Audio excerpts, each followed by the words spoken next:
అవిశ్వాసంపై చర్చ అటకెక్కినట్లే కనిపిస్తోంది. ప్రస్తుతం లోక్సభ జరుగుతున్న తీరు చూస్తే చర్చ జరుగుతుందన్న నమ్మకం ఏమాత్రం కనిపించడం లేదు. 9 రోజులుగా టీడీపీ, వైసీపీలు అవిశ్వాసంపై నోటీసులు ఇస్తూనే ఉన్నాయి. కానీ చర్చ మాత్రం జరగటం లేదు. కేవలం రచ్చతోనే సభ వాయిదా పడుతోంది. రిజర్వేషన్ల విషయంలో టీఆర్ఎస్ వెనక్కు తగ్గినా కావేరీ బోర్డు ఏర్పాటు విషయంలో మాత్రం అన్నాడీఎంకే పట్టు వేయటం లేదు. దీంతో వాయిదాల పర్వం నడుస్తోంది. ఇవాళ కూడా లోక్సభలో సేమ్ సీన్ రిపీట్ అయ్యే అవకాశాలే కనిపిస్తున్నాయి.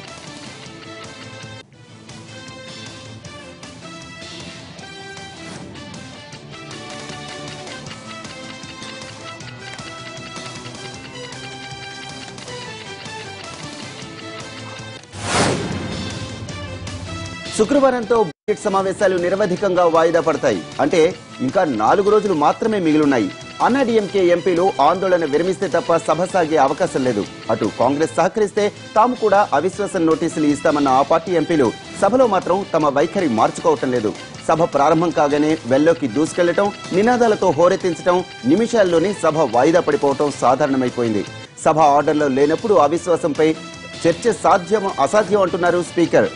చర్చకు ప్రభుత్వం భయపడుతోందని విపక్షాలన్నీ దాడి చేస్తుంటే అంత సీన్ లేదంటూ బీజేపీ కొట్టిపారేస్తోంది.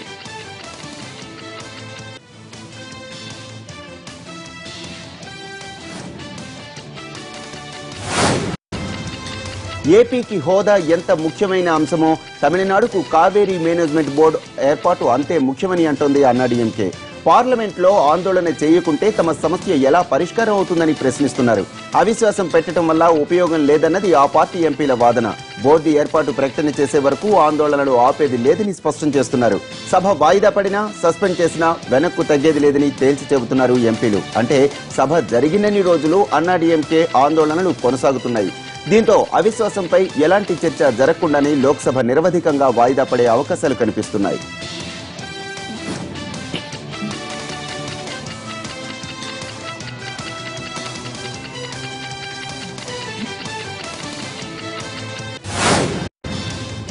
ఏపీ పొలిటికల్ సీన్ ఢిల్లీకి షిఫ్ట్ అయింది. హోదా అంశంపై ఇటు హస్తినలో అటు రాష్ట్రంలో వాడివేడి రాజకీయం నడుస్తున్న సమయంలో సీఎం చంద్రబాబు ఢిల్లీ పర్యటన కాకరేపుతోంది.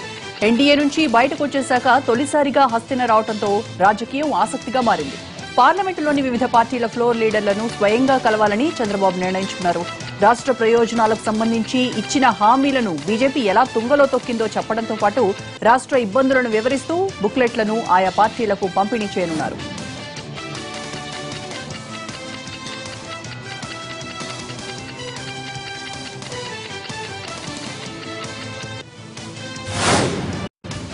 అవిశ్వాసానికి సంబంధించి సభలో చర్చ వచ్చే అవకాశాలు లేకపోవడంతో బాబు ఢిల్లీ పర్యటన ఆసక్తిగా మారింది. చంద్రబాబు ఎవరెవరిని కలుస్తారు, ఏ అంశాలను ప్రస్తావిస్తారనే చర్చ జరుగుతోంది. అయితే అంతర్గతంగా ఏం చర్చించినా మోడీకి వ్యతిరేకంగానే తన టూర్ సాగనుందన్న తరహా ఫోకస్ మాత్రం వెళ్లకుండా జాగ్రత్తలు తీసుకుంటున్నట్టు తెలుస్తోంది. పార్టీల అధినేతలతో కాకుండా పార్టీల ఫ్లోర్ లీడర్స్ తో భేటీ కావడం వెనక ఇదే వ్యూహం కనిపిస్తోంది.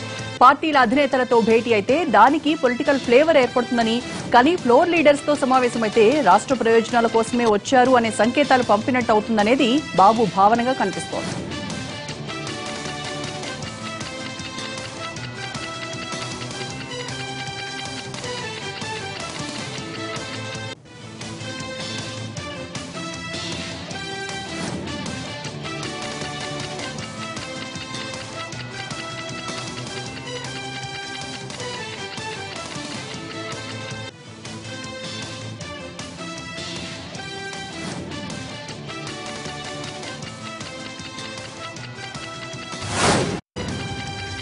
ఢిల్లీలో బాబు పర్యటన అంతరార్థం ఏదైనప్పటికీ ఆయన బీజేపీ వ్యతిరేకులను కలిపే ప్రయత్నం చేస్తున్నారన్న ప్రచారం మాత్రం జోరుగా సాగుతోంది.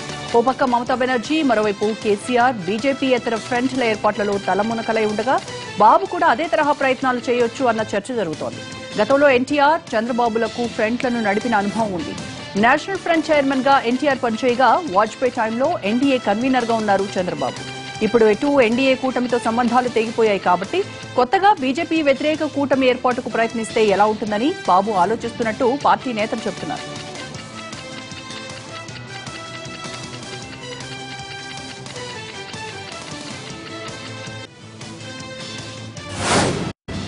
చంద్రబాబు ఢిల్లీ వచ్చి చేసేదేం లేదని, ఒకప్పుడు చంద్రబాబు చక్రం తిప్పానని చెబుతున్నారని, ఇప్పుడు తిప్పడానికి చక్రం లేదంటూ మండిపడ్డారు బీజేపీ ఎంపీ జీవీఎల్ నరసింహారావు. ఒకప్పుడు చంద్రబాబు నాయుడు గారు వచ్చి నేనేదో చక్రం తిప్పుతాను ఢిల్లీలో అనుకునేవారు. ఇప్పుడు వస్తే చంద్రబాబు నాయుడు గారి గురించి ఆయన చక్రం తిప్పటానికి చక్రము లేదు, ఆయనకు సరైన మద్దతు సమర్థత లేదు. ఈ రోజున ఆయన తన ఉనికిని ఎలా కాపాడుకోవాలి రాష్ట్రంలో అన్నదానికి పార్లమెంటును వేదికగా చేసుకొని వాళ్ళ పార్టీ వాళ్ళు ఒక రకంగా డ్రామాలు ఆడారు, రాజకీయ డ్రామాలు ఆడారు. పూర్తిగా పార్లమెంటు వ్యవస్థని దెబ్బతీయడానికి ప్రయత్నించారు. సో 29 సార్లు ఖాళీగా వచ్చి ఉత్త చేతులతో తిరిగి వెళ్ళాలని ముఖ్యమంత్రి గారే స్వయంగా అనేక సార్లు చెప్పారు. నేను వెళ్తే ఏం లాభం చేకూరదని. సో మరి ఈ పయనాలు ఎందుకో, ఆయనకు మైలేజ్ పాయింట్స్ రావటం తప్పితే ఈ వచ్చే యాత్రల వలన ఒరిగేదేమీ లేదు. కానీ రాష్ట్రం కోసం మంచి చేస్తున్నాను అని మభ్యపెట్టే రాజకీయాలు మాత్రమే ఆయన చేస్తున్నారని ప్రజలకు మరొకసారి రుజువయ్యే అవకాశం కనిపిస్తోంది. హోదా విషయంలో మరింత దూకుడుగా వెళ్లాలని భావిస్తోంది వైసీపీ. సభ నిరవధికంగా వాయిదా పెడితే ఆ మరుక్షణమే రాజీనామాలు చేయాలని డిసైడ్ అయ్యారు ఆ పార్టీ ఎంపీలు. రాజీనామాల తర్వాత దీక్ష చేసేందుకు అనుమతి ఇవ్వాలంటూ ఇప్పటికే ఢిల్లీ రెసిడెంట్ కమిషనర్ ప్రవీణ్ ప్రకాష్ కలిశారు. ఏపీ భవన్ ప్రాంగణంలో దీక్షకు అనుమతినివ్వాలని కోరారు. అయితే పర్మిషన్ సంగతి ఎలా ఉన్నా దీక్ష మాత్రం గ్యారంటీ అంటున్నారు వైసీపీ నేతలు.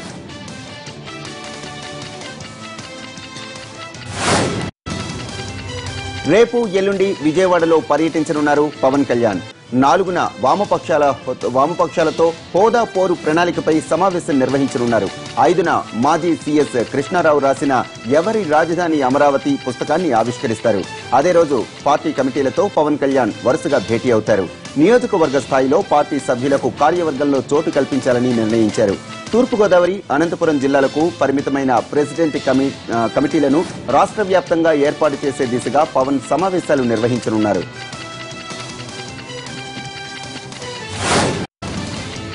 ఏపీ కాంగ్రెస్ కూడా హోదా ఉద్యమాన్ని తీవ్రతరం చేస్తోంది. విజయవాడ లెనిన్ సెంటర్లో ఆ పార్టీ నేతలు రిలే నిరాహార దీక్షలు చేపట్టారు. పీసీసీ అధ్యక్షుడు రఘువీరారెడ్డితో పాటు పలువురు సీనియర్లు పాల్గొన్నారు. ఏప్రిల్ 6 వరకు రాష్ట్ర వ్యాప్తంగా దీక్షలు చేస్తామన్నారు కాంగ్రెస్ నేతలు. జాతీయ స్థాయిలో హోదా ఉద్యమాన్ని తీవ్రతరం చేస్తామని చెప్పారు. అటు ఇవాళ కాకినాడ కలెక్టరేట్ ఎదుట కాంగ్రెస్ దీక్ష చేపట్టనుంది.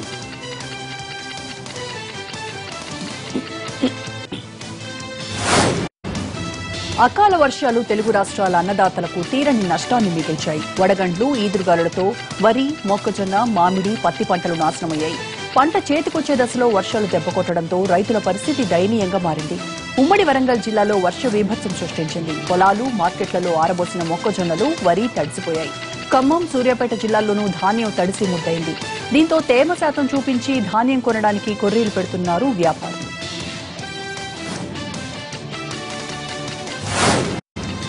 ఇటు ఏపీలోనూ పంటలకు వాన దెబ్బపడింది. జగ్గయ్యపేట పరిసర ప్రాంతాల్లో ఈదురుగాలులతో కురిసిన అకాల వర్షానికి చాలా ఎకరాల్లో పంట నేల కొరిగింది.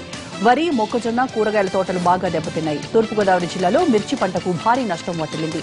ఒక్క విఆర్పురం మండలంలోనే సుమారు 1000 క్వింటాళ్ల మిర్చి తడిసిపోయింది. వడగండ్లతో కోస్తా జిల్లాలో మామిడి, జీడి తోటలు తీవ్రంగా దెబ్బతిన్నాయి.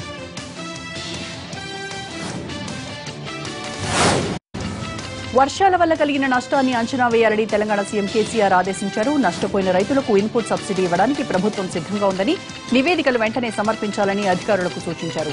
రాష్ట్రంలో అకాల వర్షంతో కలిగిన పంట నష్టంపై సీఎం కేసీఆర్ సీఎస్ జోషితో మాట్లాడారు.